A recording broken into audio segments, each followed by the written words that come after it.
Olá, sou aluna da Universidade Estadual de Santa Cruz do curso de Licenciatura em Biologia EAD.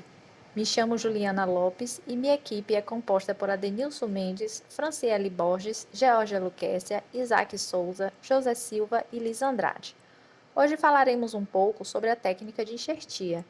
Vocês já ouviram falar sobre enxertia? É uma técnica utilizada com a finalidade de unir os tecidos de duas plantas, geralmente de diferentes espécies, como essa planta que produz tomate, cereja e batata.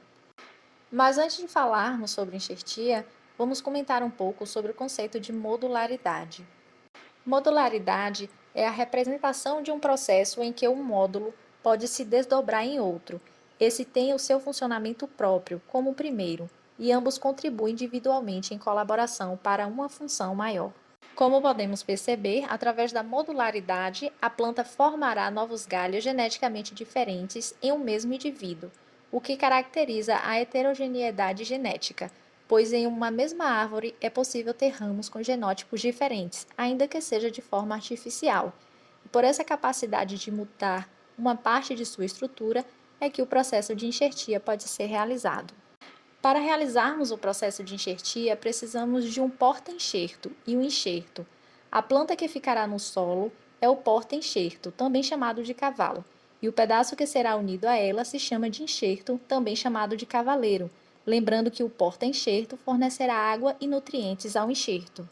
Iniciando o passo a passo, primeiro precisamos esterilizar os materiais que serão utilizados para fazer o corte nas plantas. Em seguida, basta cortar e fazer uma fenda na planta de baixo, que é o cavalo. No cavaleiro, a planta de cima, o aconselhável é realizar um corte em V no galho para encaixar na fenda do cavalo, a fim de unir as duas espécies. Depois, deve-se amarrar bem firme, unindo bem as duas plantas, para que cicatrizem juntas e virem uma só. Alguns dos tipos de enxertia são por borbulha, que é utilizada na primavera ou verão com a junção da gema da planta com a parte do cavalo entre a base e o centro do ramo.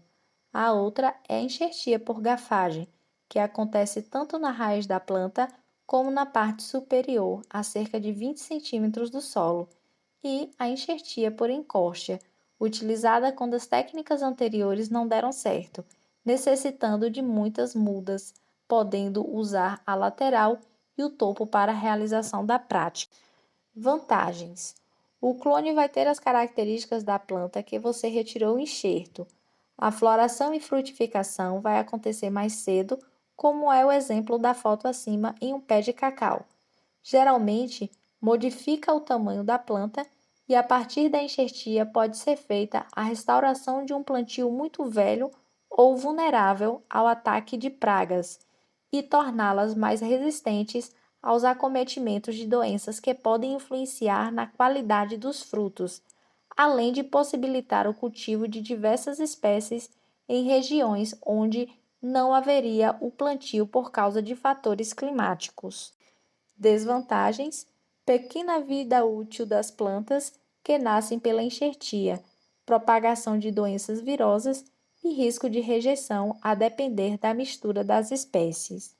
Os cactos coloridos da foto são conhecidos como cactus-lua. São mutantes naturais do gênero Ginocalício. Eles não produzem clorofila e, consequentemente, não realizam fotossíntese. Para mantê-los, os cultivadores realizam enxertia em mudas de pitaia, criando uma planta ornamental muito bela. O porta-enxerto de Citrus trifoliata é conhecido por dar às plantas formadas sobre ele maior resistência ao frio, porque atrasa a brotação, explica o pesquisador. Agradecemos a atenção e esperamos que tenham ampliado seu conhecimento sobre esse processo agrícola. Até a próxima!